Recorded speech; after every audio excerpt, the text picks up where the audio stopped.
ግን ምግቡ በጣም ነው የጣፈጠኝ። ባለሙያ እንደሰራ ያስታውቃል። ሰላም ለዚህ ቤት እንዴት ዋላችሁ? በጣም ይቅርታ ስላረፈደ በእውነት መንገድ ተዘጋግቶብን ነው።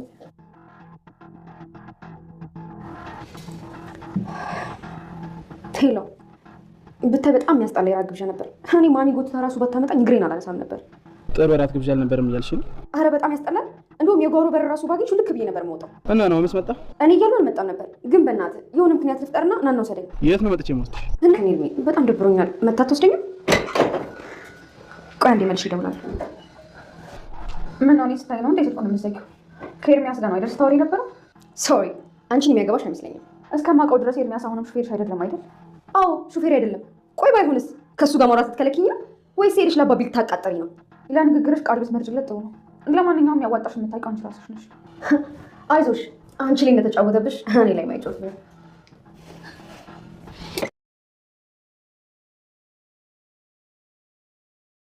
ኑሐሚን ለኤርሚያስ እርግዝናዋ የስህተት እንደነበረ ነገረችው። ኤርሚያስም ልጄን አስወጥተሽው ከሆነ ጠላትሽ ማንም ሳይሆን እኔ ነሽ፣ ታውቂኛለሽ፣ እኔንም እገልሻለሁ ብሏታል። ኑሐሚንም ከዚህ በኋላ እሱና እሷን ምንም ነገር የሚያገናኛቸው ነገር እንደሌለና እንደማትፈራውን ጭምር ነግራው ጥላው ሄዳለች። ኤርሚያስ ቤተሰቡን ለመበቀል የአቶ ለይኩንን ቤተሰብ ለመበቀል ፍቅር ከኤሚ ጋር ጀምሯል። ኤሚም አምናው እንግዲህ ፍቅር ጀምራለች ማለት ነው። አምራንም ናሆም እንዲያገባት ጠይቃ ነበር። ወዴት ሳይገፋላ ናሆምም ለቤተሰቡ አምራንም ብቻ ነው ማግባት የምፈልገው ብሎ ተናግሯል። ወይዘሮ ዝናሽ በሀሳቡ ባትስማማ ግን ደግሞ አቶ ለይኩን ግዴታ ሀሳቡን መቀበል ይኖርብናል ብሏል። ወይዘሮ ዝናሽ አቶ ለይኩንን እግሩ ላይ ወድቃ ይቅርታ ጠይቃለች። ኑሐሚን ይቅርታ አድርጋልኛለች፣ ከዚህ በኋላ ግን እሷንም ሆነ ቤተሰቧን አልነካም ብላለች። ግን ደግሞ በኑሐሚን መጨከን አትችልም። አቶ ተሰማም ለአቶ ለይኩን የቤቱን ጉዳይ ለአቶ ተሰማ ስለገዛለት እሱን አስመልክቶ ቤተሰቡን ፍቅር፣ አንድነትን የሚያስተሳስር የሚል የራት ፕሮግራም ተዘጋጅቷል። የራት ፕሮግራሙ ሀሳብ ያመጣው ግን አቶ ለይኩን ቢሆንም ወይዘሮ ዝናሽ ግን በጭራሽ ይቅርታ ብታረግልኝም ወደዛ ቤት ግን መሄድ አልፈልግም ብላ እምቢ ብላለች። አቶ ለይኩንም ይሄ ማለት እኮ ስላቻሽ አሁንም ቢሆን ለኑሐሚን እንዳለ ነው ማለት ነው ብሏል። ስለ ጋብቻም ተነስቶ ኑሐሚንን አሁንም ቢሆን ለናሆም ትድርለታለህ ብትለው የናሆም ምርጫ አምራንን ሆነች እንጂ ኑሐሚን ብትሆን አዎ ሲልም እንዴት ብላ ነበር እንዲያሁንም ሲላት እሺ በቃ እኔ ሰላም ማጣት አልፈልግም፣ የምትፈልገውን ነገር ሁሉ ማድረግ ትችላለህ፣ ግን የራት ፕሮግራሙ ላይ መሳተፍ አልፈልግም ብላለች። ኤሚና ኤርሚያስም ሲሳሳሙ ናሆምና ኑሐሚን እጅ ከፍንጅ ይዘዋቸዋል። ናሆም እንግዲህ እህቱን አንጠልጥሎ ወደ ቤት ወስዶ የተፈጠረው ነገር ቤተሰቡን አስደንግጧል። ሰላም ሰላም! ውድና የተወደዳችሁ ውድ ቤተሰቦች እንደምን አላችሁ? በያላችሁበት የዓለም ዳርቻ ሰላማችሁ ብዝት ተረፍ ይበል እያልን ዛሬም በአዲስ መተናል። እናንተም በቅንነት ላይክ፣ ሸር፣ ሰብስክራይብ እያረጋችሁ ቤተሰብ ታረጉን ዘንድ በትህትና እንጠይቃለን። ቤተሰብ ላረጋችሁን ለምታበረቱን ሁሉ ከልብ እናመሰግናለን። ኑሐሚን ተከታታይ ድራማ በባለፈው ክፍል እንዴት ተመለከት ነው እንግዲህ ናሆምና ኑሐሚን አቶ ለይኩንን ከባለቤታቸው ወይዘሮ ዝናሽ ጋር ለማስታረቅ መኪና ውስጥ አንድ ላይ እየተጫወቱ እያወሩ በነበረበት ጊዜ ከመኪናም ወርደው ተያይዘው ወደ ቤት ሲሄዱ ኤርሚያስ ተመልክቶ ስለነበር ኤርሚያስ ራሱም ቀንቶ አምራንንም ለማስቀናት ፎቶ ልኮላት ነበር። አምራን ደግሞ የእውነት መስሏት እንግዲህ ኦፍ ላይ ሆና ነበር ማለት ነው። ናሆም በእርግጥ ከሷ ውጪ ሌላ የማያየው ባይኖርም እሷ ግን አሁንም መጠራጠርና መስጋቷን አልተወችም። በተለይ ኑሐሚንን እና ኤርሚያስ ጋር ተገናኝተው እንግዲህ ኑሐሚንን ግዴታ የራሱ ማድረግ እንዳለበት ነግራው ነበር። ምክንያቱም በየትም ብለህ ኑሐሚንን ያንተ እስካላደረክልኝ ድረስ እኔ ሰላም አይኖረኝም እያለች ነው። አምራን አሁንም ቢሆን ገንዘቡን እንጂ ናሆምን እንደማትወደው ጠንቅቆ የሚያውቀው ኤርሚያስ እንግዲህ እነሱን ለማስቀናት ወይም ለመበቀል አሁንም እነሱ አንድ ላይ መስራት እንዳለባቸው ተናግሯል። እናም እንግዲህ በዚህ ሁኔታ ላይ ሳለች አምራን ናሆምን ልታገኘው ወደ ናሆም ስትሄድ ፊቷ ጥሩ አልነበረም፣ ደብሯት ነበርና አዲስ ነገር አባቱና እናቱ እናትና አባቱን ለማስታረቅ ከኑሐሚን ጋር እንዴት ተገናኘ ሲነግራት ነበር የተረጋጋችው። ናሆም እንግዲህ ኑሐሚንም እግሩ ላይ አቶ ለይኩን ላይ ወድቃ ወደ ቤት እንዲመለስና እንዲታረቁ እባክህን ይቅርታ አድርጊያለሁ ብላ ነበር። አቶ ተሰማም አንተ የምትለንን እኛ እየሰማን አይደል? አንተም ደግሞ እኛ የምንልህን መስማት አለብህና እባክህ ብለውታል። እናንተማ እንደዚህ ለምናችሁኝ እንዴት አረጋለሁ ብሎ እሺ ብሎ ነበር የሄደው። ናሆምም እባክህ አባዬ ከዚህ በኋላ እንዲህ አይነት ስህተት በጭራሽ አይፈጠርም ከዚህ በኋላ ብሎ አባቱን ይቅርታ ጠይቆ ወደ ቤት መልሰዋል። ወደ ቤት ሲመለስም ወይዘሮ ዝናሽ እግሩ ላይ ወድቃ እባክህ ይቅርታ አድርግልኝ ከዚህ በኋላ በጭራሽ እንደዚህ አይነት ስህተት አልሰራም ብለዋለች። እናም እንግዲህ ኑሐሚን ይቅርታ አድርጋልኛለች ብለው መልካም ሲያጫውታት በጭራሽ እኔ ከዚህ የእውነትሽ አንቺ የእውነት ተጸጽተሽ ይቅርታ ከጠየቅሽኝ እኔ ይቅርታ አደርግልሻለሁ በተለይ ለኑሐሚን ያለሽ ጥላቻ ከተቀየረ ብሏት ነበር። እሷም እንግዲህ ተወሳው ሰይጣን ወስዷት እንጂ ኑሐሚንን ራሷ እነሱ እንደገፋት እንጂ እሷ ምንም እንዳላደረገቻቸው ስትመሰክርሽ ይሄንን ካንቺ መስማት ለኔ ቀላል አይደለም ይቅር ብዬሻለሁ ብሏታል ማለት ነው። እናም ቁርስ ሰብሰብ ብሎ ቤተሰቡ አንድ ላይ እየበላ ባለበት ጊዜ ነበር ይህን የመሰለ የቤተሰብ ጊዜ ስለኖረን ተመስገን ሲላት ወለይኩን የዚህ ቤት ፍቅር የጠፋው እኮ ኑሐሚን ወደ ስመጣ ነው እንጂ ከዛ በፊት ቤቱ ሰላም ነበር ብላለች ኤሚ። ኑሐሚንም ብትሆን የኛን ሰላም የሚነሳ ወይም ፍቅር የሚያሳጣ ያደረገችን ነገር የለም እኛ ሄርንባት እንጂ እሷ ምን አደረገችን እኛንን የገፋናት ብላለች ወይዘሮ ዝናሽ። ወይዘሮ ዝናሽ በምትናገረው ንግግር አቶ ለይኩን ማመን እያቃተው ተደስቷልም። ናሆም ግን አንድ ጥያቄ አንስቷል። ናሆም ማግባት እፈልጋለሁ ብሏል። የልጅን እናት ላገባት የምፈልገው እሷን ነው።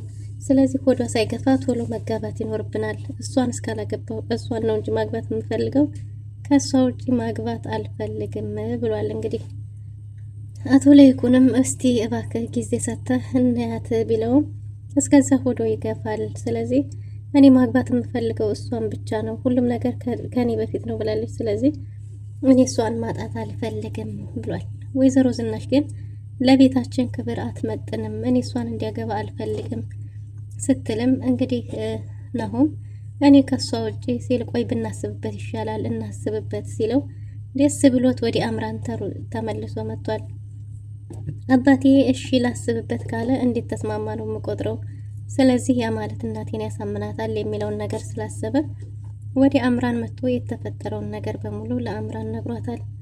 አምራንም እንግዲህ ደስ የሚል ዜና አለኝ ሲላት እኔም የምነግርህ አለኝ እያለች ነበር። እና ናሆምም እሷ ከመጠየቋ በፊት የተፈጠረውን ሁሉ ነገር ነግሯታል። በጣም ደብሯት ስለነበረ ምን ሆነሽ ነው ፊትሽ የደበረሽ ትመስያለሽ የሆንሽው ነገር አለ ቢላትም ምንም እንዳልሆነች ግን ደግሞ የእሱን ዜና አስደሳች ዜና ነግሯት እሷም የምትነግረው ነገር እንደነበረ እያወራች ነበር። እናም እሱም እንግዲህ አባቱ ወደ ቤት እንዴት ተመለሰና ትናንት አባቱን ሊያመጣ ወደ ኑሐሚን ቤት ሄዶ ከኑሐሚን ጋር አባትና እናቱን እንዲያስታረቀ ሲነግራት እና ለዛ ነበር ኑሐሚን ቤት የሄድከው ስትለው አዎ አባዬ ከሆስፒታል ወጥቶ ኑሐሚን ቤት ነበር ሄደው። ከዛም እንግዲህ እማዬ ጋር ለማስታረቅ ኑሐሚን ቤት ሄጄ አባቴን አምጥቼ አስታርቂያቸዋለሁ። በዛ ላይ ደግሞ ደስ የሚለው ነገር ስላንቺ አንቺን ማግባት እንደምፈልግ ተናግሬ ነበር። አባዬ ላስብበት ብሎኛል። አባቴ ላስብበት አለ ማለት እሺ እንዳለ ነው እና የምቆጥረው እማዬን ያሳምናታል ብሏት ነበር። እናሷም እንግዲህ እና ለዛ ነው ብላ ከዛ በኋላ ይቅርታ አባትህስ እንዴት ሆኑ እንዴት ናቸው እና አሁን እሺ የሚሉ ይመስልሃል የሚል ሀሳብ ላይ ደርሳ ሀሳቧን ቀይራ ሳትጠይቀው ቀርታለች ማለት ነው። ግን አንድ ነገር ኑሐሚን አብርሃን ተጋል ሰራ ነው ብትለውም አብራው መስራት ብቻ ሳይሆን የሱ ረዳት እንደምትሆን ነግሯታል። እባክህ እሷ አንተ ጋር መስራቷን እስካላቆመች ድረስ መቅናቴን አላቆምምና እሷ አንተ ጋር እንዳትሰራ አድርግ ብትለውም ይሄንን ማድረግ እንደማይችል መተማመን ካልቻሉ መቀጠል እንደማይችሉ ምክንያቱም መተማመን የሌለበት ህይወት እንደማይሰምር ነግሯት እኔን ካላመንሽኝ ካልተማመንን ምንም ላረግ አልችልም፣ ይሄንን ማድረግ አልችልም፣ ኑሐሚን ረዳቴም ጭምር ነው የምትሆነው ብሏታል። እናም እሷም እንደዛ ሲላት እሺ ታዲያ ነቅጣሽ በቃ ብላ ሀሳቧን ቀይራለች። እናም እንግዲህ ኤርሚያስም ኑሐሚንን ሲጠብቃት ነበር። ኑሐሚንም ሄዳ ስፈልግሽ እንኳን መጣሽ ሲላት እኔም እየፈለግኩ ነበር እንኳን መጣህ ብለዋለች። እናም እንግዲህ ኤርሚያስ በተደጋጋሚ ይቅርታ ቢጠይቃትም ከዚህ በኋላ እኔ እናንተን የሚያገናኘን ነገር የለም፣ ትናንት ሐኪም ቤት ሄጄ ነበር፣ ስለዚህ በሕክምና ስህተትና የስም መመሳሰል እንደሆነ ተነግሮኛል፣ እርግዝና የሚባል ነገር የለም፣ ልጅ የሚባል ከኔ ጋር የለም፣ ከዚህ በኋላ እኔ እናንተን የሚያገናኘን ነገር የለም፣ መንገድ ላይ እንዳትቆም የራሴን ህይወት ለመጀመር ጎንበስ ቀና እያልኩ ነው ብለዋለች። ኤርሚያስም በጭራሽ እንደዛ አይሆንም፣ ልጄን አስወጥተሽ ገለሽው ከሆነ አልለቅሽም ብሎ ዝቶባታል። ሌላ ማንም ሳይሆን ጠላትሽ እኔ ነኝ ጠላትሽ እና በጉልበትህ ምን ልታረግ ነው? ኤርሚያስን ታቂኛለሽ እያላት ነበር። ምን ልታደርግ በጉልበት ልትጠቀም ነው እያለችው ነበር ኑሐሚንም። እናም የራሱ ጉዳይ እኔ አልፈራህም ብላ ጥላው ሄዳለች ማለት ነው። በዚህ ሁኔታ እንግዲህ አምራን ጋር ተገናኝተው አምራንን እንደ ድሯቸው አንድ መሆን እንዳለባቸው ኑሐሚንም ልጁን ከናሆም ጋር እንዳስወረደችው ቢነግራትም ይሄ በጭራሽ ሊሆን አይችልም፣ እኔንም አሳስታኝ ነበር እና ኑሐሚን ቤት ሄዶ የነበረው አባቱን ሊያመጣ ነበር እንጂ ሄደው ለሌላ አልነበረም። ስለዚህ ይሄን በጭራሽ ማድረግ አልችልም ብላለች። እናም እንግዲህ ናሆምን አልለቀውም የእውነት ልጄን እንዲያስወጣችውና ይሄን ለወቅና አልለቀውም እያለ እየፎገረ ነበር። እንግዲህ ከኤሚ ጋር ያለውም ግንኙነት ለቤተሰቡ ለመበቀል እንደሆነ ግልጽ ነው። አምራን እንግዲህ ናሆምን ልታገባ ቤተሰቡ እንደፈቀደለት እንድትስማሙ እየነገረችው ነበር። በሌላ በኩል እንግዲህ ኤሚ ኤርሚያስን አፍቅረዋለች ማለት ነው። ኤርሚያስ ማንንም ቢሆን አምራንም ሆነ ኑሐሚንም አሁን ላይ ማንንም የሚወደው እንደሌለ እሷን ብቻ እንደሆነ የሚወደው እየነገራት ነበር። እናም እንግዲህ አንድ ጥያቄም አቅርቦላታል። ፍቅረኛ ነው ብላ ለቤተሰቡ እንድታስተዋውቀውም ጠይቋታል። በዛ ላይ የፍቅር ጉዞም ጀምረዋል ማለት ነው። መኪና ውስጥ ያልተገባ ነገር ሲያደርጉ እንግዲህ ኑሐሚን ቆማ እየተመለከተቻቸው ነበር። ኑሐሚንን ሳይ ደግሞ ኤርሚያስ የበለጠ ልጅቷ ከልቧ ቢሆንም እሱ ግን እየተበቀላት ነበር። እናም እንግዲህ ናሆም አይቶ ናሆም እህቱን አንጠልጥሎ ቤት ውስጥ ወስዶ እንግዲህ ከእህቱ ጋር እየተጨቃጨቁ ነበር። እህቱም እኔ ትልቅ ልጅ ነኝ ልትቆጣጠርኝ አይገባም፣ እሱም ደግሞ ምን እያረግሽ ነው እያለ ሲጮህ እንግዲህ ወይዘሮ ዝናሽና ላይኩን ተደናግጠው ከክፍል ወጥተዋል። የተፈጠረውን ነገር ይናገር ይሆን ናሆም ለቤተሰቡ ወይስ ምን ሊፈጠር ይችል ይሆን አናቅም። ቤቷ ድረስ ሰተት ብሎ ሄዷል ኤርሚያስ ማለት ነው። እንዴ ናሆም ቢመጣ ሱጣ ደግሞ እዚህ ምን ታረጋለህ? አሁን ናሆም መምጫው ነው እያለችው ነበር። እሱም ደግሞ ከሁለት ያጣ መሆን እንደማይፈልግ ነግሯታል።